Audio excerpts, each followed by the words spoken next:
Hi guys, ನಾವಿವತ್ತು ನೋಡ್ತಾ ಇರೋದು ಸಾವತ್ ಅನ್ನುವ ಮರಾಠಿ ಚಿತ್ರ. ಒಂದೂರಲ್ಲಿ ಒಬ್ಳು ಮಾಟಗಾತಿ ಇದ್ದಾಳೆ. ಅವಳನ್ನ ಇಡೀ ಊರಿನ ಜನ ಸೇರಿ ಓಡಿಸಿರ್ತಾರೆ. ಇದಾದ್ಮೇಲೆ ಪ್ರತಿ ವರ್ಷ ಒಬ್ಬೊಬ್ರು ಸೂಸೈಡ್ ಮಾಡ್ಕೊಂಡು ಮಿಸ್ಟೀರಿಯಸ್ ಆಗಿ ಸಾಯ್ತಾ ಇರ್ತಾರೆ. ಇದಕ್ಕೆ ಊರಲ್ಲಿರೋ ಮಾಟಗಾತಿ ತಂಗಿನೇ ಕಾರಣ ಅಂತ ಜನ ಡಿಸೈಡ್ ಮಾಡ್ತಾರೆ. ಈ ಕೇಸ್ನ ತುಂಬಾ ಜನ ಆಫೀಸರ್ಗಳು ಎಂಕ್ವೈರಿ ಮಾಡಿದ್ರೂನು ಮಿಸ್ಟ್ರಿನ ಸಾಲ್ವ್ ಮಾಡೋದಕ್ಕಾಗಿಲ್ಲ. ಕೊನೆಯದಾಗಿ ಫೇಮಸ್ ಇನ್ವೆಸ್ಟಿಗೇಷನ್ ಆಫೀಸರ್ ಆಗಿರೋ ಚಿತ್ರದ ಹೀರೋಯಿನ್ ಬರ್ತಾರೆ. ಇವರಾದ್ರೂ ಈ ಮಿಸ್ಟ್ರಿನ ಸಾಲ್ವ್ ಮಾಡ್ತಾರ? ಬನ್ನಿ ನೋಡೋಣ. ಮೂವಿ ಸ್ಟಾರ್ಟಿಂಗ್ ನಲ್ಲಿ ಒಬ್ರು ತಾತ ನನ್ನ ಕ್ಷಮಿಸ್ಬಿಡು ಅಂತ ಅಳ್ತಾ ಇದ್ದಾರೆ. ಅವ್ರ ದೇಹ ಎಲ್ಲ ರಕ್ತ ಆಗಿದೆ. ಕೊನೆಗ್ ನಾಲಿಗೆ ಕಟ್ ಮಾಡ್ಕೋತಾರೆ. ಇದನ್ ನೋಡಿ ಗಾಬರಿ ಆಗಿದ್ದ ಪೂಜಾರಿ ಹತ್ರ ಹೋದಾಗ ಏನನ್ನೋ ನೋಡಿ ಕಿರ್ಚ್ ಬಿಡ್ತಾರೆ. ನೋಡಿದ್ರೆ ಪೂಜಾರಿ ಅನ್ಕಾನ್ಶಿಯಸ್ ಆಗಿ ಬಿದ್ದಿದ್ರೆ ಆ ತಾತ ಹ್ಯಾಂಗಿಂಗ್ ಮಾಡ್ಕೊಂಡು ಸತ್ತೋಗಿದ್ದಾರೆ. 1 ವರ್ಷಗಳ ನಂತರ ಅದಿತಿ ಅನ್ನುವ IPS ಅಧಿಕಾರಿ ಒಂದು ಕೇಸ್ ವಿಷಯವಾಗಿ ಎಂಕ್ವೈರಿಗೆ ಬಂದಿದ್ದಾರೆ. ಅದಿತಿ ತುಂಬಾನೇ ಫೇಮಸ್. ಎಷ್ಟೋ ಅನ್ಸಾಲ್ವ್ಡ್ ಮಿಸ್ಟ್ರಿಗಳನ್ನ ಇವರು ಸಾಲ್ವ್ ಮಾಡಿದ್ದಾರೆ. ಈ ವಿಷಯ ತಿಳ್ಕೊಂಡಿದ್ದ ಒಬ್ರು ತಾತ, ನಮ್ಮೂರಲ್ಲಿ ಕಳೆದ 7 ವರ್ಷದಲ್ಲಿ 7 ಜನ ಸೂಸೈಡ್ ಮಾಡ್ಕೊಂಡು ಸತ್ತೋದ್ರು. ಆದ್ರೆ ಅದು ಸೂಸೈಡ್ ಅಲ್ಲ, ಕೊಲೆ. ಈ ತಾತ ಇದ್ದಾರಲ್ಲ, ಈ ಊರಿನ ಇನ್ಸ್ಪೆಕ್ಟರ್ ಇವರೇ. ಹೆಸರು ವಿಕ್ರಮ್. ಇವರು ಕೂಡ ತಾತ ಹೇಳಿದ್ನ ರಿಪೀಟ್ ಮಾಡ್ತಾರೆ. ಈಗ ವಿಕ್ರಮ್ ಹೇಳ್ತಿರೋ ಪ್ರಕಾರ ಸತ್ತೋಗಿರೋ 7 ಜನ ಸಾಯೋಕು ಮುಂಚೆ ಅವ್ರ ದೇಹದ ಅಂಗಾಂಗಗಳಲ್ಲಿ ಯಾವ್ದಾದ್ರೂ ಒಂದು ಭಾಗನ ಕಟ್ ಮಾಡ್ಕೊಂಡಿದ್ದಾರೆ. ಸತ್ತೋಗಿರೋ ಎಲ್ರು ಶ್ರೀಮಂತ ವ್ಯಕ್ತಿಗಳೇ. ಯಾರಿಗೂ ಮಾನಸಿಕ ಕಾಯಿಲೆ ಆಗ್ಲಿ ಏನು ಸಮಸ್ಯೆ ಇರ್ಲಿಲ್ಲ. ಸೊ ಇದು ಖಂಡಿತ ಕೊಲೆನೇ ಅಂತ. ಆದ್ರೆ ಇದು ಕೊಲೆನೇ ಅಂತ ಪ್ರೂವ್ ಮಾಡೋಕೆ ಪೊಲೀಸ್ನವ್ರು ಎಷ್ಟೇ ಎಂಕ್ವೈರಿ ಮಾಡಿದ್ರು ಯಾವುದೇ ಸಾಲಿಡ್ ಎವಿಡೆನ್ಸ್ ಸಿಕ್ಕಿಲ್ಲ. ಆದ್ರೆ ಈ ಕೊಲೆಗಳಿಗೆಲ್ಲ ಯಾರ್ ಕಾರಣ ಅಂತ ಈ ತಾತನಿಗೆ ಗೊತ್ತಂತೆ. ಊರಲ್ಲೊಬ್ಳು ಮಾಟಗಾತಿ ಇದ್ಲಂತೆ. ಹೆಸರು ನಂದಿನಿ. ಅವ್ರಿಗಿಬ್ರು ಹೆಣ್ಮಕ್ಳು. 8 ವರ್ಷಗಳ ಹಿಂದೆ ಆ ಇಬ್ರು ಹುಡುಗಿರಲ್ಲಿ ಒಬ್ಳು ತಲೆಬುರುಡನೆ ಇಟ್ಕೊಂಡು ಮಾಟ ಮಂತ್ರ ಮಾಡಿದ್ಲಂತೆ. ಅದನ್ನ ಯಾರೋ ನೋಡಿ ಊರಿನ ಜನರಿಗೆ ಹೇಳಿದ್ರಿಂದ ಎಲ್ರೂ ಆ ಸ್ಥಳಕ್ಕೆ ಹೋಗೋ ಅಷ್ಟ್ರಲ್ಲಿ ಅವಳು ಎಸ್ಕೇಪ್ ಆಗಿದ್ಲಂತೆ. ಎಲ್ಲಿಗೆ ಹೋದ್ಲು ಅಂತ ಯಾರಿಗೂ ಗೊತ್ತಿಲ್ಲ. ಇದಾದ್ಮೇಲೆ ಪ್ರತಿ ವರ್ಷ ಯಾರಾದ್ರೂ ಒಬ್ರು ಸೂಸೈಡ್ ಮಾಡ್ಕೊಳ್ಳೋದಕ್ ಶುರು ಮಾಡಿದ್ದಾರೆ. ಆ ಇಬ್ರು ಹುಡುಗಿರಲ್ಲಿ ಒಬ್ಳು ಇನ್ನು ಊರಿನ ಹೊರಭಾಗದಲ್ಲಿ ಇದ್ದಾಳಂತೆ. ಯಾವಾಗೆಲ್ಲ ಊರಲ್ಲಿ ಸಾವಾಗುತ್ತೋ ಆ ಸಮಯದಲ್ಲಿ ಅವಳು ಮನೇಲಿರಲ್ಲ. ಸೊ ಈ ಕೊಲೆಗಳಿಗೂ ಅವಳಿಗೂ ಏನೋ ಲಿಂಕ್ ಇರ್ಬೋದು ಅಂತ ಈ ತಾತ ಹೇಳ್ತಾರೆ. ಆಗ ವಿಕ್ರಮ್ ಹೇಳ್ತಾನೆ, ಇದೇ ರೀತಿ ಸೂಸೈಡ್ ಗಳು ಮುಂದುವರೆದ್ರೆ ಆ ಹುಡುಗಿನ ಊರಿನ ಜನ ಸಾಯಿಸ್ಬಿಡ್ತಾರೆ. ಹೇಗಾದ್ರೂ ಈ ಮಿಸ್ಟ್ರಿನ ನೀವೇ ಸಾಲ್ವ್ ಮಾಡ್ಬೇಕು ಅಂತ. ಆದಿತಿ ಒಪ್ಕೋತಾರೆ. ನೇರವಾಗಿ ಟೀಮ್ ಸಮೇತ ತಾತನ ಊರಿಗೆ ಹೋಗ್ತಾರೆ. ಆ ಊರಿನ ಮುಖ್ಯಸ್ಥನ ಮನೆಗೆ ಹೋಗ್ತಾರೆ. ಆದ್ರೆ ಅವ್ರೀಗ ಜೀವಂತವಾಗಿಲ್ಲ. ಯಾಕಂದ್ರೆ ಲಾಸ್ಟ್ ಇಯರ್ ಸೂಸೈಡ್ ಮಾಡ್ಕೊಂಡು ಸತ್ತೋಗಿದ್ದಾರೆ. ಅಂದ್ರೆ ಓಪನಿಂಗ್ ಸೀನ್ ನಲ್ಲಿ ಸತ್ತ ವ್ಯಕ್ತಿನೇ ಈ ಊರಿನ ಮುಖ್ಯಸ್ಥ. ಇದು ಅವ್ರ ವೈಫ್. ಇವ್ರು ಹೇಳ್ತಿರೋ ಪ್ರಕಾರ ಹಲವು ವರ್ಷಗಳ ಹಿಂದೆ ನಂದಿನಿ ಅನ್ನುವ ಮಾಟಗಾತಿ ಈ ಊರಲ್ಲಿ ಇದ್ಲಂತೆ. ಎಲ್ರೂ ಸೇರಿ ಅವಳನ್ನ ಊರ್ ಬಿಟ್ಟು ಓಡಿಸಿರ್ತಾರೆ. ನಂದಿನಿ ಕಾಡಲ್ಲೇ ಮನೆ ಮಾಡ್ಕೊಂಡಿದ್ಲು. ಅವಳಿಗಿಬ್ರು ಹೆಣ್ಮಕ್ಳು, ಆದಿರಾ, ಇನ್ನೊಬ್ಳು ಆಶಿನಿ. ಇಬ್ರು ಟ್ವಿನ್ಸ್. ನೋಡೋದಕ್ ಒಂದೇ ತರ ಇರ್ತಾರೆ. ನಂದಿನಿ ತರನೇ ಇವರಿಬ್ರು ಕೂಡ ಮಾಟ ಮಾಡ್ತಿದ್ರಂತೆ. ಒಂದಿನ ಆಶಿನಿ ತಲೆಬುರುಡನೆ ಇಟ್ಕೊಂಡು ಮಾಟ ಮಾಡ್ತಿರೋದ್ನ ಊರಿನ ಜನ ನೋಡಿದ್ದಾರೆ. ಆಶಿನಿ ಕಾಡಲ್ಲೂ ಇರಬಾರ್ದು ಅಂತ ಓಡಿಸಿರ್ತಾರೆ. ಆಗ ಹೋದವಳು ರಿಟರ್ನ್ ಬರ್ಲೇ ಇಲ್ವಂತೆ. ಆದ್ರೆ ಆದಿರಾ ಈಗ್ಲೂ ಅದೇ ಮನೇಲಿ ಇದ್ದಾಳಂತೆ. ಸೊ ಅಕ್ಕ ತಂಗಿ ಸೇರ್ಕೊಂಡು ಊರಿನ ಜನರನ್ನ ಬಲಿ ಕೊಡ್ತಿದ್ದಾರೆ. ಇನ್ನೊಂದು ಕೊಲೆ ನಡೆದ್ರೆ ಆದಿರನ ಜೀವಂತವಾಗಿ ಸುಟ್ಟು ಬಿಡ್ತೀವಿ ಅಂತ. ಆದ್ರೆ ಅದಿತಿ ಇದನ್ನೆಲ್ಲ ನಂಬಲ್ಲ. ಇದೆಲ್ಲ ಮೂಢನಂಬಿಕೆ. ಈ ಸೂಸೈಡ್ ಗಳ ಹಿಂದೆ ಬೇರೇನೋ ಮಿಸ್ಟ್ರಿ ಇದೆ ಅಂತ ಗೆಸ್ ಮಾಡ್ತಾರೆ. ವಿಕ್ರಮ್ ಕಳೆದ 7 ವರ್ಷಗಳಿಂದ ಈ ಕೇಸ್ ಬಗ್ಗೆ ಎಂಕ್ವೈರಿ ಮಾಡಿದ್ದಾರೆ. 8 ವರ್ಷಗಳ ಹಿಂದೆ ಆಶಿನಿ ಮಾಟ ಮಾಡ್ತಿರೋದ್ನ ನೋಡಿದ್ದ ಒಂದು ಜೋಡಿ ಊರಿನ ಜನರಿಗೆ ವಿಷಯ ಹೇಳಿದ್ರಿಂದ ಜನ ಇವಳಿಗೆ ವಾರ್ನ್ ಮಾಡಿರ್ತಾರೆ. ಊರಿನ ಜನರಿಂದ ಆಶಿನಿಗೆ ತೊಂದರೆ ಆಗ್ಬಾರ್ದು ಅಂತ ಪೊಲೀಸ್ನವರು ಅವಳನ್ನ ಮನೆಗ್ ಕಳ್ಸಿ ಆಮೇಲೆ ಸ್ಟೇಟ್ಮೆಂಟ್ ತಗೊಳ್ಳೋದಕ್ಕೆ ಆಶಿನಿ ಮನೆಗೆ ಹೋದಾಗ ಅಲ್ಲಿ ಆಶಿನಿ ಇರ್ಲಿಲ್ಲ. ಊರಿನ ಜನರಿಗೆ ಹೆದ್ರಿ ಎಲ್ಲೋ ಓಡೋಗಿದ್ದಾಳೆ. ಅದೇ ದಿನ ರಾತ್ರಿ ಈ ಊರಿನ ಮುಖ್ಯಸ್ಥನ ಮಗ ಆಕ್ಸಿಡೆಂಟ್ ನಲ್ಲಿ ಸತ್ತೋದ. ಅವ್ರ ಬಾಡಿಲಿ ಆಲ್ಕೋಹಾಲ್ ನ ಅಂಶ ಜಾಸ್ತಿ ಇರೋದಾಗಿ ಪೋಸ್ಟ್ ಮಾರ್ಟಮ್ ರಿಪೋರ್ಟ್ ನಲ್ಲಿ ಇದೆ. ಆದ್ರೆ ಆಶಿನಿನೇ ಅವ್ರನ್ನ ಕೊಂದಿರೋದು ಅಂತ ಊರಿನ ಜನ ಮಾತಾಡ್ಕೋತಾ ಇದ್ದಾರೆ. 1 ವರ್ಷದ ನಂತರ ಆಶಿನಿ ಪೂಜೆ ಮಾಡ್ತಿರೋದ್ನ ನೋಡಿದ್ದ ವ್ಯಕ್ತಿ ಒಂದು ಕೆರೆ ಹತ್ರ ಸೇಮ್ ಆ ತಾತನ್ ತರನೇ ನನ್ನ ಕ್ಷಮಿಸ್ಬಿಡು ಅಂತ ಅಳ್ತಾ ಇರುವಾಗ ಈ ಮೇಷ್ಟ್ರು ಅವನ್ನ ನೋಡಿದ್ದಾರೆ. ಅಳ್ತಾ ಇದ್ದ ವ್ಯಕ್ತಿ ಕೈಕಾಲೆಲ್ಲ ಗಾಯ ಮಾಡ್ಕೊಂಡಿದ್ದ. ಮೇಷ್ಟ್ರು ತಡೆಯೋಕೆ ಹತ್ರ ಹೋದಾಗ ಆಶಿನಿ ಆತ್ಮ ಕಾಣಿಸ್ಕೊಂಡಿದ್ರಿಂದ ಮೇಷ್ಟ್ರು ಹೆದ್ರಿ ಅನ್ಕಾನ್ಶಿಯಸ್ ಆಗಿದ್ದಾರೆ. ಎಚ್ಚರಿಕೆ ಆದಾಗ ಅಳ್ತಾ ಇದ್ದ ವ್ಯಕ್ತಿ ಹ್ಯಾಂಗಿಂಗ್ ಮಾಡ್ಕೊಂಡು ಸತ್ತೋಗಿದ್ದಾನೆ. ಮೇಷ್ಟ್ರು ಬೆನ್ನಲ್ಲಿ ನನ್ನ ಸುಟ್ಬಿಡಿ ಅಂತ ಬರೆ ಹಾಕಿದ್ದಾರೆ. ಈಗ ಅದಿತಿ 3ನೇ ವಿಕ್ಟಿಮ್ ಮನೆಗೆ ಹೋಗ್ತಾರೆ. ಫಸ್ಟ್ ವಿಕ್ಟಿಮ್ ಈ ಊರಿನ ಮುಖ್ಯಸ್ಥ. 2ನೇ ವಿಕ್ಟಿಮ್ ಆಶಿನಿ ಮಾಟ ಮಾಡ್ತಿರೋದ್ನ ನೋಡಿದ್ದ ವ್ಯಕ್ತಿ. ಇನ್ನು ಇವರೇ 3ನೇ ವಿಕ್ಟಿಮ್. ಪುಣೆಗೆ ಹೋಗ್ತೀನಿ ಅಂತ ಹೋಗಿದ್ದ ವ್ಯಕ್ತಿ ಅವ್ರದೇ ಹಳೆ ಮನೆಯಲ್ಲಿ ಸತ್ತೋಗಿದ್ದಾರೆ. ಅವ್ರು ಹೋಗಿದ್ದ ಕಾರಲ್ಲಿ ಯಾವುದೇ ಫಿಂಗರ್ ಪ್ರಿಂಟ್ ಸಿಕ್ಕಿಲ್ಲ, ಆದ್ರೆ ಹ್ಯಾಂಡ್ ಗ್ಲೌಸ್ ನ ಮಾರ್ಕ್ಸ್ ಇತ್ತು ಅಂತ ವಿಕ್ರಮ್ ಹೇಳ್ತಾರೆ. ಸೊ ಖಂಡಿತ ಇದೆಲ್ಲ ಮರ್ಡರ್ ಆಗಿರ್ಬೋದು ಅಂತ ಅದಿತಿಗೆ ಅನ್ನಿಸ್ತಾ ಇದೆ. ಮೂರನೇ ವಿಕ್ಟಿಮ್ ಸತ್ತಿರೋದ್ನ ನೋಡಿರೋ ಐ ವಿಟ್ನೆಸ್ ಇವ್ರೆ. ಅವರು ಕೂಡ ಸೇಮ್ ಪ್ಯಾಟರ್ನ್, ಮೈಯೆಲ್ಲ ಗಾಯ ಮಾಡ್ಕೊಂಡು ಅಳ್ತಿರುವಾಗ ಈ ವ್ಯಕ್ತಿ ಹತ್ರ ಹೋಗಿದ್ದಾರೆ. ಆಗ ಆಶಿನಿ ಆತ್ಮ ಕಾಣಿಸ್ಕೊಂಡಿದ್ರಿಂದ ಇವರು ಅನ್ಕಾನ್ಶಿಯಸ್ ಆಗಿದ್ದಾರೆ. ಎಚ್ಚರಿಕೆ ಆದಾಗ ಆ ವ್ಯಕ್ತಿ ಆತ್ಮಹತ್ಯೆ ಮಾಡ್ಕೊಂಡಿದ್ದ. ಈ ಐ ವಿಟ್ನೆಸ್ ಬೆನ್ನಲ್ಲೂ ನನ್ನ ಸುಟ್ಬಿಡಿ ಅಂತ ಬರ್ದಿದ್ದಾರೆ. Next victim number 4. ಇವ್ರು ಸಾಯೋದ್ ನೋಡಿರೋ ಐ ವಿಟ್ನೆಸ್ ಯಾರಂದ್ರೆ ಈ ಊರಲ್ಲಿರೋ ಡಾಕ್ಟರ್ ಬೆನ್ನಲ್ಲಿ ಆಶಿನಿ ಅಂತ ಬರ್ದಿದೆ. ಸತ್ತೋಗಿರೋ ವಿಕ್ಟಿಮ್ ಗಳ ಟಾಕ್ಸಿಕಾಲಜಿ ರಿಪೋರ್ಟ್ ಕೇಳ್ತಾರೆ, ಆದ್ರೆ ಇವ್ರು ಇದುವರೆಗೂ ಸತ್ತೋಗಿರೋ ವಿಕ್ಟಿಮ್ ಗಳ ಟಾಕ್ಸಿಕಾಲಜಿ ರಿಪೋರ್ಟ್ ನ ಕಲೆಕ್ಟ್ ಮಾಡಿಲ್ಲ. ಯಾಕಂದ್ರೆ ಕಾಮನ್ ಆಗಿ ವಿಷ ತಿಂದು ಸತ್ರೆ ಟಾಕ್ಸಿಕಾಲಜಿ ರಿಪೋರ್ಟ್ ನ ಕೇಳ್ತಾರೆ. ಆದ್ರೆ ಇವರೆಲ್ಲ ನೇಣ್ ಬಿದ್ದು ಸತ್ತೋಗಿರೋದ್ರಿಂದ ವಿಕ್ರಮ್ ಆ ರಿಪೋರ್ಟ್ ಬೇಕು ಅಂತ ರಿಕ್ವೆಸ್ಟ್ ಮಾಡಿಲ್ವಂತೆ. ನೆಕ್ಸ್ಟ್ 5ನೇ ವಿಕ್ಟಿಮ್ ಸತ್ತ ಸ್ಪಾಟ್ ಗೆ ಹೋಗ್ತಾರೆ. ಇನ್ನೊಂದು ಕಡೆ ಊರಿನ ಜನ ಒಬ್ರು ಸ್ವಾಮೀಜಿ ಹತ್ರ ಈ ಆತ್ಮಹತ್ಯೆಗಳಿಗೆ ಪರಿಹಾರ ಕೇಳ್ತಿದ್ದಾರೆ. ಆದ್ರೆ ಸ್ವಾಮೀಜಿಯಿಂದ ಇದುವರೆಗೂ ಅದಕ್ಕೆ ಪರಿಹಾರ ಕೊಡಕ್ ಆಗಿಲ್ಲ ಅಂತ ಊರಿನ ಮುಖ್ಯಸ್ಥರ ಹೆಂಡತಿ ಹೇಳ್ದಾಗ ಇದೇ ತಿಂಗಳು ಇನ್ನೊಂದು ಸಾವಾಗುತ್ತೆ, ಇದೆಲ್ಲ ನಿಲ್ಬೇಕಂದ್ರೆ ಆದಿರನ ಬಲಿ ಕೊಡಿ ಅಂತ. ವಿಕ್ಟಿಮ್ 5, 6, 7 ಇವ್ರುಗಳ ಸಾವು ಕೂಡ ಸೇಮ್ ಪ್ಯಾಟರ್ನ್ ನಲ್ಲೇ ನಡೆದಿದೆ. ಇನ್ನು ಊರಿನ ಮುಖ್ಯಸ್ಥ ಸತ್ತಾಗ ನೋಡಿರೋ ಐ ವಿಟ್ನೆಸ್ ಇವ್ರೆ. 7 ಜನ ಸತ್ತಾಗ 7 ಜನ ಐ ವಿಟ್ನೆಸ್ ಇದ್ರು. ಎಲ್ರ ಸ್ಟೇಟ್ಮೆಂಟ್ ಕೂಡ ಒಂದೇ ತರನೇ ಇದೆ. 7 ಸೂಸೈಡ್ ಒಂದೇ ತರ ಇದ್ರೂನು ಒಂದೇ ಡೇಟ್ ನಲ್ಲಿ ನಡೆದಿಲ್ಲ, ಆದ್ರೆ ಒಂದೇ ತಿಂಗಳಲ್ಲಿ ನಡೆದಿದೆ. ಕರೆಕ್ಟ್ ಆಗಿ ಸಾವಾಗೋ ಟೈಮ್ ಅಲ್ಲಿ ಆದಿರ ಊರಲ್ಲಿ ಇರಲ್ಲ. ಇದೆಲ್ಲ ಹೇಗ್ ಸಾಧ್ಯ ಅಂತ ಅದಿತಿ ಯೋಚನೆ ಮಾಡ್ತಿದ್ದಾರೆ. ವಿಕ್ರಮ್ ನೋಡಿದ ವಿಷಯನ ಅದಿತಿಗೆ ಹೇಳ್ತಾನೆ. 8 ವರ್ಷಗಳ ಹಿಂದೆ ಆಶಿನಿ ಒಂಟಿಯಾಗಿ ನಡ್ಕೊಂಡು ಹೋಗ್ತಿರುವಾಗ ವಿಕ್ರಮ್ ನೋಡಿರ್ತಾನೆ. ಆಗ ಆಶಿನಿ ಕೈಯಲ್ಲಿದ್ದ ಬ್ಯಾಗ್ ಕೆಳಗಡೆ ಬಿದ್ದೋಗಿದೆ. ಅದ್ರಲ್ಲಿ ಒಂದು ತಲೆಬುರುಡೆ ಇತ್ತಂತೆ. ಸೊ ರಾತ್ರಿ ಸಮಯ ಒಂದು ಹುಡುಗಿ ಈ ರೀತಿ ತಲೆಬುರುಡೆ ಸಮೇತ ಓಡಾಡ್ತಿದ್ದಾಳೆ ಅಂದ್ರೆ ಏನರ್ಥ? ಆಶಿನಿ ಒಬ್ಳು ಮಾಟಗಾತಿ ಅಂತ ವಿಕ್ರಮ್ ಕೂಡ ನಂಬಿದ್ದಾನೆ. ಆಶಿನಿ ತಲೆಬುರುಡೆನ ತಗೊಂಡೋಗಿದ್ದ ನೆಕ್ಸ್ಟ್ ಡೇನೆ ಅವಳು ಮಾಟ ಮಂತ್ರ ಮಾಡ್ತಿರೋದ್ನ ಜನ ನೋಡಿರ್ತಾರೆ. ಆಶಿನಿನ ಜನ ಓಡಿಸಿರೋ ಡೇಟ್ಗೂ ಇದುವರೆಗೂ ಸಾವಾಗಿರೋ ಡೇಟ್ಗೂ ಏನೋ ಲಿಂಕ್ ಆಗ್ತಾ ಇಲ್ಲ. ಆದ್ರೆ ಏನೋ ಲಿಂಕ್ ಇದೆ ಅಂತ ಇವ್ರಿಗೆ ಅನ್ನಿಸ್ತಾ ಇದೆ. ಅದಿತಿ ಹಿಂದೂ ಕ್ಯಾಲೆಂಡರ್ ನ ಚೆಕ್ ಮಾಡ್ತಾರೆ. ಆಗ್ಲೇ ಅದಿತಿ ಒಂದು ವಿಷಯನ ನೋಟ್ ಮಾಡ್ತಾರೆ. ಅದೇನಂದ್ರೆ ಆಶಿನಿನ ಓಡಿಸಿದ್ದ ಡೇಟ್ ಹಾಗೇನೆ ಆ 7 ಜನ ವಿಕ್ಟಿಮ್ಗಳು ಸತ್ತಿರೋ ಡೇಟ್ ಹಿಂದೂ ಕ್ಯಾಲೆಂಡರ್ ಪ್ರಕಾರ ಒಂದೇ ಡೇಟ್ ಅನ್ನೋದು ಗೊತ್ತಾಗುತ್ತೆ. ಇದ್ರ ಪ್ರಕಾರ ನೋಡಿದ್ರೆ ನಾಳೆ ಒಂದು ಕೊಲೆ ನಡೆಯುತ್ತೆ ಅಂತ ಅದಿತಿ ಗೆಸ್ ಮಾಡ್ತಾರೆ. ಸೊ ಊರಿನ ಕೆಲವೊಂದು ಕಡೆ ಕಾವಲು ಕಾಯೋದಕ್ಕೆ ಹೇಳ್ತಾರೆ. ಹಾಗೇನೆ ಇದುವರೆಗೂ ಶ್ರೀಮಂತರು ಸೇರಿದಂತೆ ಒಳ್ಳೆ ಅಧಿಕಾರದಲ್ಲಿರೋರೇ ಸತ್ತಿರೋದು.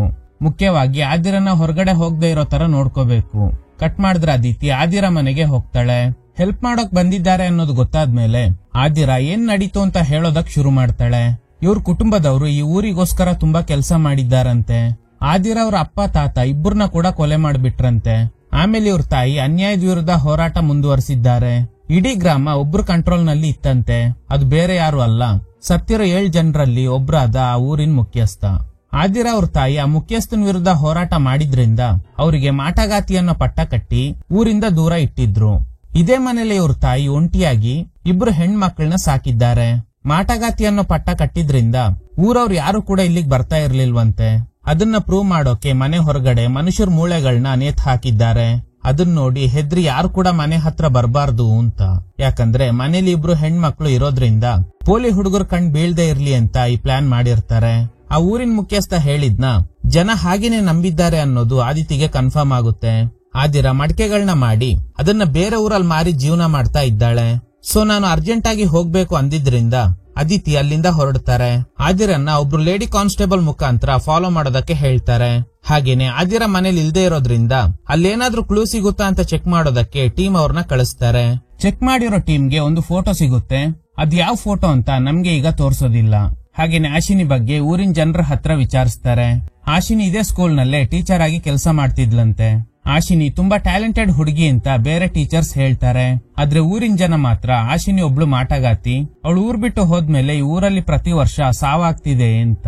ಸೊ ಆಶಿನಿನ ಕಂಡು ಹಿಡಿದ್ರೆ ಮಾತ್ರ ಈ ಕೇಸ್ ಸಾಲ್ವ್ ಆಗುತ್ತೆ. ಅಸಿಸ್ಟೆಂಟ್ ಆದಿರ ಮನೇಲಿ ಸಿಕ್ಕಿದ ಫೋಟೋನ ಅದಿತಿಗೆ ತೋರಿಸ್ತಾರೆ. ಸೊ ಈ ಕೇಸ್ ನಲ್ಲಿ ಏನೋ ಲೀಡ್ ಸಿಕ್ಕಿದೆ ಅನ್ಸುತ್ತೆ. ಅಷ್ಟರಲ್ಲಿ ಈ ಊರಿನ ಮುಖ್ಯಸ್ಥನ ಹೆಂಡತಿ ಬರ್ತಾರೆ. ಊರಿನ ಒಳಿತಿಗಾಗಿ ಆದಿರನ್ನ ಜೀವಂತವಾಗಿ ಸುಡಬೇಕು ಅಂತ ಅನ್ಕೊಂಡಿದ್ದೀವಿ, ಅದನ್ನ ಸೆಲೆಬ್ರೇಟ್ ಕೂಡ ಮಾಡ್ತೀವಿ, ನೀವು ಕೂಡ ಬನ್ನಿ ಅಂತ. ಇದನ್ ಕೇಳಿ ಟ್ರಿಗರ್ ಆಗಿದ್ದ ಅದಿತಿ, ಕಷ್ಟಪಡೋ ಹುಡುಗಿರು ನಿಮ್ ಪ್ರಕಾರ ಮಾಟಗಾತಿಯರಲ್ವಾ? ನಿಮ್ ತರ ಶ್ರೀಮಂತರ ಯಾರು ಮಾಟ ಮಾಡಲ್ವಾ? ಎಷ್ಟೋ ಜನರ ಆಸ್ತಿನ ಬಡ್ದು ಬಾಯಿಗೆ ಹಾಕೊಂಡು ಇದ್ರ ವಿರುದ್ಧ ಹೋರಾಟ ಮಾಡಿದ್ದ ಆದಿರ ಆಶಿನಿ ಹಾಗೇನೆ ಅವ್ರ ಅಮ್ಮ ನಂದಿನಿಗೆ ಮಾಟಗಾತಿ ಅನ್ನೋ ಪಟ್ಟ ಕಟ್ಟಿದ್ದೀರಾ? ತಲೆ ಕೆಟ್ರೆ ನಿಮ್ನ ಕೂಡ ಅರೆಸ್ಟ್ ಮಾಡ್ತೀನಿ ಅಂತ. ಇದನ್ ಕೇಳಿ ಲೇಡಿಗೆ ಗಾಬರಿ ಆಗುತ್ತೆ. ಅಷ್ಟರಲ್ಲಿ ಅಸಿಸ್ಟೆಂಟ್ ಬಂದು ನೆಕ್ಸ್ಟ್ ಕೊಲೆ ನಡೆದೋಯ್ತು ಅಂತ ಹೇಳ್ತಾರೆ. ಕಟ್ ಮಾಡಿದ್ರೆ 8ನೇ ವಿಕ್ಟಿಮ್ ಸತ್ತಿರೋ ಜಾಗಕ್ಕೆ ಹೋಗ್ತಾರೆ. ಸತ್ತಿರೋದು ಯಾರಂದ್ರೆ ಅದಿತಿನೇ ಈ ಊರಿಗೆ ಕರ್ಕೊಂಡ್ ಬಂದಿದ್ದ ತಾತ. ಈ ಕೊಲೆ ಕೂಡ ಸೇಮ್ ಪ್ಯಾಟರ್ನ್ ನಲ್ಲೇ ನಡೆದಿದೆ. ಎಲ್ಲಾ ಕೇಸ್ನಲ್ಲೂ ನಡೆಯೋ ತರಾನೇ ಇವ್ರನ್ನ ನೋಡಿ ಕೂಡ ಒಬ್ಬ ಅನ್ಕಾನ್ಶಿಯಸ್ ಆಗಿ ಬಿದ್ದೋಗಿದ್ದಾನೆ. ಅವ್ನ್ ಟಾಕ್ಸಿಕಾಲಜಿ ರಿಪೋರ್ಟ್ ನ ತೆಗೆಯೋದಕ್ಕೆ ಹೇಳ್ತಾರೆ. ಹಾಗೇನೆ ವಿಕ್ಟಿಮ್ ಕೈಯಲ್ಲಿ ನೂಲಿನ ತರ ಏನೋ ಸಿಗುತ್ತೆ. ಅದನ್ನ ಫಾರೆನ್ಸಿಕ್ ಡಿಪಾರ್ಟ್ಮೆಂಟ್ ಗೆ ಕಳಿಸ್ತಾರೆ. ನೆಕ್ಸ್ಟ್ ಡೇ ಆದಿರಾ ಊರಿನೊಳಗಡೆ ಕಾಲಿಡ್ತಿದ್ದಂಗೆ ಅವಳನ್ನ ಸಾಯಿಸೋಕೆ ತುಂಬಾ ಜನ ಸೇರಿದ್ದಾರೆ. ಅಷ್ಟ್ರಲ್ಲಿ ಅದಿತಿ ಟೀಮ್ ಸಮೇತ ಅಲ್ಲಿಗೆ ಬಂದು ಆದಿರನ ಸೇಫ್ ಆಗಿ ಕರ್ಕೊಂಡು ಹೋಗ್ತಾರೆ. ಆದಿರಾಗೂ ಗೊತ್ತಿದೆ ಇನ್ನೊಂದ್ ಕೊಲೆ ನಡೆದಿದೆ ಅಂತ. ಅದಿತಿ ಕೇಳ್ತಾರೆ, ನಿಜವಾಗ್ಲೂ ಆ ದಿನ ಏನ್ ನಡೀತು, ಸ್ವಲ್ಪ ಡೀಟೇಲ್ ಆಗಿ ಹೇಳೋಕಾಗುತ್ತಾ? ಆದಿರಾ ಹೇಳ್ತಾಳೆ, ಆಶಿನಿ ತಲೆಬುರುಡೆ ಇಟ್ಟು ಮಾಟ ಮಾಡಿದ್ದ ದಿನ ಪೊಲೀಸ್ ಅವಳನ್ನ ಸೇಫ್ ಆಗಿ ಮನೆಗ್ ಕಳ್ಸಿರ್ತಾರೆ. ಆದ್ರ ಊರಿನ ಮುಖ್ಯಸ್ಥ ಹಿಂದೆನೆ ಊರಿನ ಜನರ ಸಮೇತ ಮನೆ ಹತ್ರ ಹೋಗಿ ಆಶಿನಿನ ಕಾಡೊಳಗಡೆ ಎಳ್ಕೊಂಡು ಹೋಗಿದ್ದಾರೆ. ಆಮೇಲೆ ಆಶಿನಿ ಕಾಣೆಯಾಗಿದ್ದಾಳೆ. ಊರಿನ ಜನ ಆಶಿನಿನ ಕಾಡೊಳಗಡೆ ಎಳ್ಕೊಂಡು ಹೋಗಿ ಕೊಲೆ ಮಾಡಿದ್ದಾರೆ ಅಂತ. ಇದೇ ಕಾರಣಕ್ಕೆ ಆದಿರಾ ಪ್ರತಿ ವರ್ಷ ಆಶಿನಿ ಕಾಣೆಯಾದ ದಿನನ ಅವಳು ತೀರ್ಕೊಂಡ ದಿನ ಅಂತ ಪೂಜೆ ಮಾಡ್ತಾ ಇರ್ತಾಳೆ. ಆದ್ರೆ ಆಶಿನಿ ಕಾಣೆಯಾದ ದಿನ ಪ್ರತಿ ವರ್ಷ ಈ ಊರಲ್ಲಿ ನಿರಂತರವಾಗಿ ಕೊಲೆಗಳು ನಡೆದಿದೆ. ಸೊ ಆದಿರಾಗೂ ಈ ಕೊಲೆಗಳಿಗೂ ಯಾವುದೇ ಲಿಂಕ್ ಇಲ್ಲ ಅಂತ ಅದಿತಿಗೆ ಗೊತ್ತಾಗುತ್ತೆ. ಹಾಗೇನೆ ಆಶಿನಿ ಕಾಣೆಯಾಗಿಲ್ಲ, ಊರಿನ ಜನನೇ ಅವಳನ್ನ ಕೊಂದುಬಿಟ್ಟಿದ್ದಾರೆ ಅಂತ ಕೂಡ ಗೊತ್ತಾಗುತ್ತೆ. ನಿಜವಾಗ್ಲೂ ಆಶಿನಿಗೆ ಏನಾಯ್ತು ಅನ್ನೋದನ್ನ ಕಂಡು ಹಿಡಿತೀನಿ, ನೀನೇನು ತಲೆ ಕೆಡ್ಸ್ಕೋಬೇಡ ಅಂತ. ಅದಿತಿ ಮನೇಲಿದ್ದ ಆಶಿನಿ ಬುಕ್ಸ್ ಎಲ್ಲ ಚೆಕ್ ಮಾಡ್ತಾರೆ. ಅಷ್ಟರಲ್ಲಿ ಅಸಿಸ್ಟೆಂಟ್ ಬಂದು ಆಶಿನಿ ಬಗ್ಗೆ ಗೊತ್ತಾಗಿರೋ ವಿಷಯನ ಹೇಳ್ತಾರೆ. ಸುಮಾರು 200ಕ್ಕೂ ಹೆಚ್ಚು ಜನ ಆಶಿನಿ ತಲೆಬುರುಡೆ ಇಟ್ಟು ಪೂಜೆ ಮಾಡೋದ್ನ ನೋಡಿದ್ದಾರೆ ಅಂತ. ಆದ್ರೆ ಆಶಿನಿನ ಕಾಡೊಳಗಡೆ ಎಳ್ಕೊಂಡೋಗಿರೋ ವಿಷಯನ ಊರಿನ ಜನ ಯಾರು ಕೂಡ ಹೇಳಿಲ್ಲ. ನೆಕ್ಸ್ಟ್ ಸ್ಕೂಲ್ ಮೇಸ್ಟರ್ನ ಭೇಟಿ ಆಗ್ತಾರೆ. ಇವರೇ ಫಸ್ಟ್ ಕೊಲೆ ನಡೆದಾಗ ನೋಡಿರೋ ಐ ವಿಟ್ನೆಸ್. ಆಶಿನಿ ನಡವಳಿಕೆ ಬಗ್ಗೆ ಕೇಳಿದಾಗ ಮೇಸ್ಟ್ರು ಪಾಸಿಟಿವ್ ಆಗಿ ಮಾತಾಡ್ತಾರೆ. ಸರಿ, ನೀವ್ಯಾಕೆ ಆಶಿನಿ ಕಾಣೆ ಆದ್ಮೇಲೆ ಪೊಲೀಸ್ ಕಂಪ್ಲೇಂಟ್ ಕೊಟ್ಟಿಲ್ಲ? ಕಂಪ್ಲೇಂಟ್ ಕೊಟ್ಟಿದ್ದೆ, ಆದ್ರೆ ಪೊಲೀಸ್ನವ್ರು ಸರಿಯಾಗಿ ವಿಚಾರಣೆ ಮಾಡಿಲ್ಲ. ಆ ದಿನ ರಾತ್ರಿ ಊರಿನ ಮುಖ್ಯಸ್ಥ ಸೇರಿದಂತೆ ಎಲ್ರು ಆಶಿನಿಗೆ ಏನ್ ಮಾಡಿದ್ರು ಅಂತಾನೆ ಗೊತ್ತಿಲ್ಲ ಅಂತ.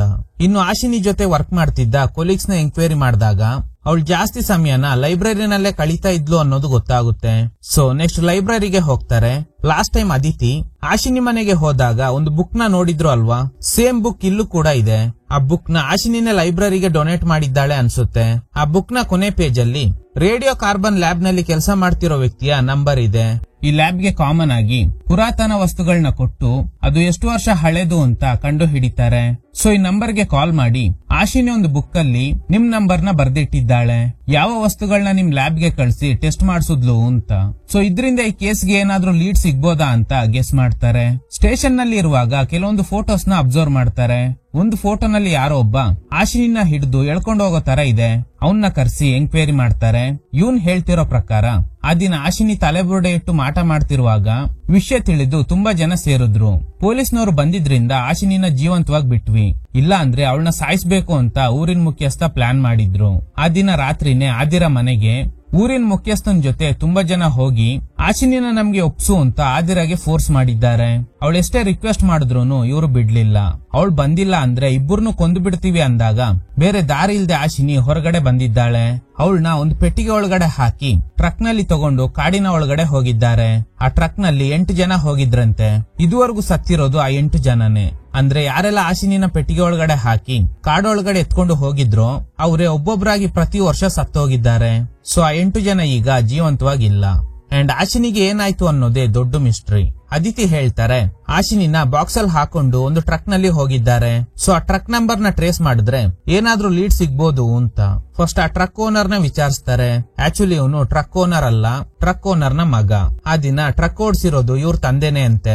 ಅರ್ಧ ದಾರಿಯಲ್ಲಿ ಊರಿನ ಮುಖ್ಯಸ್ಥರ ಮಗ ಟ್ರಕ್ ಓಡಿಸಿದ್ದಾನೆ. ಇವ್ರ ತಂದೆ ರಿಟರ್ನ್ ಬಂದ್ರಂತೆ. ಆದ್ರೆ ಆ ದಿನ ನಡೆದ ಆಕ್ಸಿಡೆಂಟ್ ನಲ್ಲಿ ಇಡೀ ಟ್ರಕ್ ಸುಟ್ಟೋಯ್ತು ಅಂತ.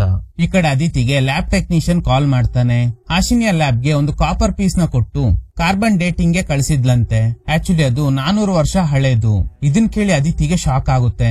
ಅಷ್ಟರಲ್ಲಿ ವಿಕ್ರಮ್ ಕೊನೆಯದಾಗಿ ಸತ್ತ ವ್ಯಕ್ತಿಯ ಟಾಕ್ಸಿಕಾಲಜಿ ರಿಪೋರ್ಟ್ ನ ಕೊಡ್ತಾರೆ. ರಿಪೋರ್ಟ್ ನೋಡಿ ಏನೋ ಲೀಡ್ ಸಿಕ್ಕಿದೆ ಅನ್ಸುತ್ತೆ. ಇದುವರೆಗೂ ಸತ್ತ 8 ಜನರನ್ನ ನೋಡಿರೋ ವಿಕ್ಟಿಮ್ಸ್ ಗಳನ್ನ ಮೇಸ್ಟರ್ ಮನೆಗೆ ಕರ್ಕೊಂಡ್ ಬರೋದಕ್ಕೆ ಹೇಳ್ತಾರೆ. ಕೊನೆಯದಾಗಿ ಸಾಕ್ಷಿ ಹೇಳಿದ್ದ ಆ ವಿಟ್ನೆಸ್ ಹತ್ರ ವಿಚಾರಿಸ್ತಾರೆ. ಇವನು ಆಶಿನಿ ಆತ್ಮನ ನೋಡಿರೋದಾಗಿ ಹೇಳಿದಾಗ ಅದಿತಿ ಅವನ್ ಕೆನ್ನೆಗೆ ಹೊಡಿತಾರೆ. ಯಾಕಂದ್ರೆ ಅವನು ಸುಳ್ಳು ಹೇಳ್ತಿದ್ದಾನೆ ಅಂತ. ಇವನ್ ಬ್ಲಡ್ ರಿಪೋರ್ಟ್ ನ ಚೆಕ್ ಮಾಡಿದಾಗ ಮತ್ ಬರೋ ಔಷಧಿ ಮಿಕ್ಸ್ ಆಗಿದೆ ಅನ್ನೋದು ಕನ್ಫರ್ಮ್ ಆಗುತ್ತೆ. ಅದು ಕೂಡ ಕ್ಲಿನಿಕ್ ನಲ್ಲಿ ಇವರಿಗೆ ಮತ್ತು ಬರೋ ಔಷಧಿನ ಕೊಟ್ಟಿರೋದು. ಅಂದ್ರೆ 8ನೇ ವಿಕ್ಟಿಮ್ ಸತ್ತಾಗ ಇವನು ಅನ್ಕಾನ್ಶಿಯಸ್ ಆಗಿರ್ಲಿಲ್ಲ, ಆದಂಗೆ ನಾಟಕ ಮಾಡಿದ್ದಾನೆ ಅಷ್ಟೇ. ಸೊ ಹಾಗಾದ್ರೆ ಇದುವರೆಗೂ ಸಾವಾದಾಗ ಸಾಕ್ಷಿ ಹೇಳಿರೋರೆಲ್ಲ ಸುಳ್ಳು ಹೇಳಿದ್ದಾರೆ ಅನ್ನೋದು ಕನ್ಫರ್ಮ್ ಆಗುತ್ತೆ. ಇದಕ್ಕೆಲ್ಲ ಯಾರ ಕಾರಣ ನನಗ್ ಗೊತ್ತು ಅಂತ ಒಂದು ಫೋಟೋ ತೋರಿಸ್ತಾರೆ. ಆದಿರ ಮನೆಯಲ್ಲಿ ಅಸಿಸ್ಟೆಂಟ್ ಗಳಿಗೆ ಒಂದು ಫೋಟೋ ಸಿಕ್ಕಿರುತ್ತೆ ಅಲ್ವಾ, ಆ ಫೋಟೋನ ಮೇಸ್ಟ್ರಿಗೆ ತೋರಿಸ್ತಾರೆ. ಮೇಸ್ಟ್ರು ಆದಿರ ಆಶಿನಿ ಚಿಕ್ಕವರಾಗಿದ್ದಾಗ ಅವ್ರ ಜೊತೆ ಫೋಟೋ ತೆಗೆಸ್ಕೊಂಡಿರ್ತಾರೆ. ಅಂದ್ರೆ 8 ಕೊಲೆಗಳನ್ನ ಮಾಡೋದಕ್ಕೆ ಪ್ಲಾನ್ ಮಾಡಿರೋ ಮಾಸ್ಟರ್ ಮೈಂಡ್ ಇವ್ರೆ. ಈ ವಿಷಯ ಆದಿರಗೂ ಗೊತ್ತಿದೆ. ಆಶಿನಿನ ಆ ದಿನ ಊರಿನ ಜನ ಎಲ್ಲ ಸೇರಿ ಟ್ರಕ್ ನಲ್ಲಿ ಹತ್ಸ್ಕೊಂಡು ಹೋದ್ರಲ್ವಾ, ಸೊ ಅದಕ್ಕೆ ರಿವೆಂಜ್ ತಗೊಳ್ಳೋದಕ್ಕೋಸ್ಕರನೇ ಇವರೆಲ್ಲ ಒಂದು ಟೀಮ್ ನ ಫಾರ್ಮ್ ಮಾಡಿ ಹೀಗ್ ಮಾಡಿದ್ದಾರೆ. ಆ ದಿನ ನಿಜವಾಗ್ಲೂ ಏನ್ ನಡೆದಿದೆ ಅಂದ್ರೆ, ಆಶಿನಿ ತಲೆಬುರುಡೆನ ಇಟ್ಟು ಮಾಟ ಮಾಡಿಲ್ಲ, ಆ ತಲೆಬುರುಡೆಗಳನ್ನ ಇಟ್ಕೊಂಡು ಎಕ್ಸ್ಪೆರಿಮೆಂಟ್ ಮಾಡಿದ್ದಾಳೆ.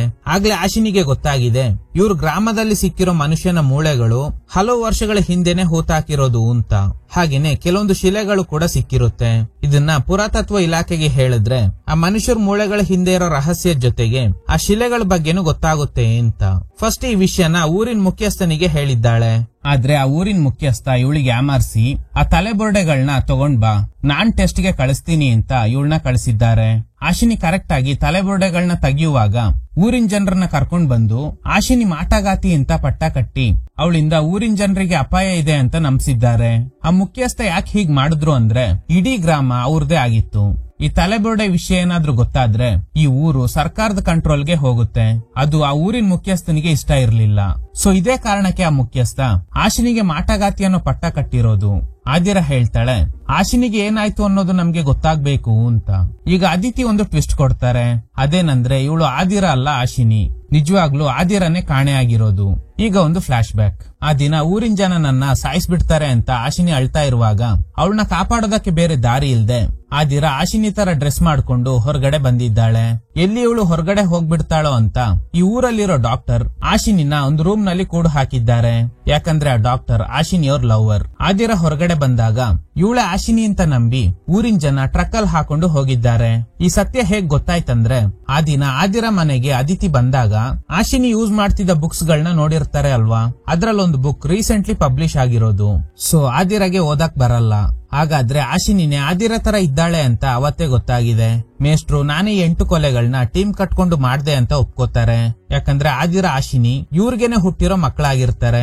ಆಶಿನಿ ಆದಿರ ಹಾಗೂ ಅವ್ರ ತಾಯಿನ ಊರಿನ ಜನ ದೂರ ಇಟ್ಟಾಗ ಮೇಷ್ಟ್ರು ಅವ್ರಿಗೆ ಬೇಕಾದ ವ್ಯವಸ್ಥೆ ಮಾಡಿರ್ತಾರೆ. ಆಗ್ಲೇ ಇವರಿಗೆ ನಂದಿನಿ ಮೇಲೆ ಲವ್ ಆಗಿದೆ. ಇಬ್ರು ಸೀಕ್ರೆಟ್ ರಿಲೇಶನ್ಶಿಪ್ ನಲ್ಲಿ ಇದ್ರು. ಆಗ್ಲೇ ಆದಿರ ಆಶಿನಿ ಹುಟ್ಟಿರೋದು. ಮಗಳಿಗೆ ಏನಾಯ್ತೋ ಗೊತ್ತಿಲ್ಲ. ಇದಕ್ ಕಾರಣ ಆಗಿದ್ದ ಊರಿನ ಜನ. ಅದ್ರಲ್ಲೂ ಮಗಳನ್ನ ಟ್ರಕ್ ಅಲ್ಲಿ ಕರ್ಕೊಂಡು ಹೋಗಿದ್ದ ಆ 8 ಜನರನ್ನ ಬಲಿ ತಗೊಂಡಿದ್ದಾರೆ. ಪೊಲೀಸ್ ಎಂಕ್ವೈರಿನಲ್ಲಿ ಹೇಗೆ ಹೇಳಿಕೆ ಕೊಡ್ಬೇಕು ಅಂತ ಇವರೇ ವಿಟ್ನೆಸ್ ಗಳಿಗೆ ಹೇಳ್ಕೊಟ್ಟಿರ್ತಾರೆ. ಆ 8 ಜನರಲ್ಲೊಬ್ಬ ಟ್ರಕ್ ಆಕ್ಸಿಡೆಂಟ್ ನಲ್ಲಿ ಸತ್ತೋದ. ಉಳಿದಿರೋ 7 ಜನರನ್ನ ಕಿಡ್ನಾಪ್ ಮಾಡಿ ವಿಚಾರಿಸಿದಾಗ ಫಸ್ಟ್ ವಿಕ್ಟಿಮ್ ಅಂದ್ರೆ ಊರಿನ ಮುಖ್ಯಸ್ಥನ್ ಮಗ ಅವಳನ್ನ ನಾನೇ ಕರ್ಕೊಂಡು ಹೋಗ್ತೀನಿ ಅಂತ ಹೇಳಿ ಉಳಿದವ್ರನ್ನ ಅರ್ಧ ದಾರಿಯಲ್ಲಿ ಇಳಿಸಿರ್ತಾನೆ. ಸೊ ಆದಿರಾಗೆ ಏನಾಯ್ತು ಅಂತ ಯಾರಿಗೂ ಗೊತ್ತಿಲ್ಲ. ಕೋಪದಲ್ಲಿ ಉಳಿದಿರೋ 7 ಜನರನ್ನ ಕೊಲೆ ಮಾಡಿದ್ದಾರೆ. ಜನರಿಗೆ ಆಶಿನಿ ಮಾಟ ಮಾಡ್ತಾಳೆ ಅನ್ನೋ ಭಯ ಇತ್ತು. ಅದನ್ನೇ ದಾಳವಾಗಿಟ್ಕೊಂಡು ಆಶಿನಿ ಆತ್ಮನೆ ಬಲಿ ತಗೊಂಡಿದೆ ಅನ್ನೋ ತರ ಸಾಯಿಸಿದ ನಂತರ ಸೂಸೈಡ್ ಮಾಡ್ಕೊಂಡಿರೋ ತರ ಸೆಟ್ ಮಾಡಿ ಪ್ರತಿಯೊಬ್ರು ಸತ್ತಾಗ ಆಶಿನಿ ಆತ್ಮನ ನೋಡಿರೋ ತರ ಐ ವಿಟ್ನೆಸ್ ಗಳನ್ನ ಇವರೇ ಕ್ರಿಯೇಟ್ ಮಾಡಿರ್ತಾರೆ. ನನ್ ಮಗಳಿಗೆ ಏನಾಯ್ತು ಅನ್ನೋದನ್ನ ಕಂಡು ಹಿಡೀರಿ ಅಂತ ಹೇಳಿ ಸತ್ತೋಗ್ತಾರೆ. ಯಾಕಂದ್ರೆ ಇವರು ಹೇಳಿಕೆ ಕೊಡೋಕು ಮುಂಚೆ ವಿಷ ತಗೊಂಡಿರ್ತಾರೆ. ಅದಿತಿ ಮತ್ತೆ ಟ್ರಕ್ ಅಲ್ಲಿ ಹೋದವ್ರ ಬಗ್ಗೆ ಎಂಕ್ವೈರಿ ಮಾಡಿದಾಗ ಉಳಿದವರು ಅರ್ಧದಲ್ಲೇ ರಿಟರ್ನ್ ಬಂದಿದ್ದಾರೆ. ಒಬ್ಬ ಮಾತ್ರ ಗಾಡಿ ಓಡಿಸ್ಕೊಂಡು ಹೋಗಿದ್ದಾನೆ ಅನ್ನೋದು ಗೊತ್ತಾಗುತ್ತೆ. ಅವನ್ ಫೋನ್ ನಂಬರ್ ನ ಟ್ರೇಸ್ ಮಾಡಿದಾಗ ಅವ್ನ್ ಯಾರ ಜೊತೆ ಎಲ್ಲ ಮಾತಾಡಿದ್ದಾನೆ ಅಂತ ಕಾಲ್ ರೆಕಾರ್ಡಿಂಗ್ ಗಳನ್ನ ಕಲೆಕ್ಟ್ ಮಾಡ್ತಾರೆ. ಗಾಡಿ ಓಡಿಸಿರೋದು ಮೊದಲನೇ ವಿಕ್ಟಿಮ್. ಅವನು ಟ್ರಕ್ ಆಕ್ಸಿಡೆಂಟ್ ನಲ್ಲಿ ಸತ್ತೋದ. ಅವನು ಆದಿರನ್ನ ಒಂದು ಸೀಕ್ರೆಟ್ ಪ್ಲೇಸ್ ಅಲ್ಲಿ ಇಟ್ಟು ಅವಳನ್ನ ನೋಡ್ಕೊಳ್ಳೋದಕ್ಕೆ ಬಾಬು ಅನ್ನೋ ವ್ಯಕ್ತಿಗೆ ಹೇಳಿ ರಿಟರ್ನ್ ಬರುವಾಗ ಮೊದಲನೇ ವಿಕ್ಟಿಮ್ ಟ್ರಕ್ ಆಕ್ಸಿಡೆಂಟ್ ನಲ್ಲಿ ಸತ್ತೋಗಿದ್ದಾನೆ. ಸೊ ಆ ಬಾಬುನ ಕಂಡು ಹಿಡಿದು ಅಲ್ಲೋಗಿ ಚೆಕ್ ಮಾಡಿದಾಗ ಶಾಕಿಂಗ್ಲಿ ಆದಿರ ಜೀವಂತವಾಗೇ ಇದ್ದಾಳೆ. ಅವಳಿಗೆ 3 ಮಕ್ಕಳಿದ್ದಾರೆ. ಈ ಬಾಬುಗೆ ಆ ಊರಿನ ಮುಖ್ಯಸ್ಥನ್ ಮಗ ಇವಳನ್ನ ನೋಡ್ಕೊ ಅಂತ ಹೇಳಿ ರಿಟರ್ನ್ ಹೋಗುವಾಗ ಆಕ್ಸಿಡೆಂಟ್ ನಲ್ಲಿ ಸತ್ತೋದ. ಸೊ ಇವಳಿಗೆ ಹೇಳೋರು ಕೇಳೋರು ಯಾರು ಇಲ್ಲ ಅಂತ ಇವನು ಅವಳ ಮೇಲೆ ನಿರಂತರವಾಗಿ ಅತ್ಯಾಚಾರ ಮಾಡಿದ್ರಿಂದ ಆದಿರ 3 ಜನ ಮಕ್ಕಳಿಗೆ ಜನ್ಮ ಕೊಟ್ಟಿರ್ತಾಳೆ. ಸೊ ಇದ್ರೊಂದಿಗೆ ಈ ಚಿತ್ರ ಎಂಡ್ ಆಗುತ್ತೆ. Okay guys, thanks for watching. ಈ ತರದ ಥ್ರಿಲ್ಲಿಂಗ್ ವಿಡಿಯೋಗಳಿಗಾಗಿ ನಮ್ಮ ಸಿನಿಮಾ ಫ್ಯಾಕ್ಟ್ಸ್ ಚಾನೆಲ್ ನ ತಪ್ಪದೆ ಸಬ್ಸ್ಕ್ರೈಬ್ ಮಾಡಿ. ಪಕ್ಕದಲ್ಲಿರೋ ಬೆಲ್ ಐಕಾನ್ ನ ಪ್ರೆಸ್ ಮಾಡಿ ಆಲ್ ನೋಟಿಫಿಕೇಶನ್ ಗಳನ್ನ ಆನ್ ಮಾಡಿ ಇಟ್ಕೊಳ್ಳಿ.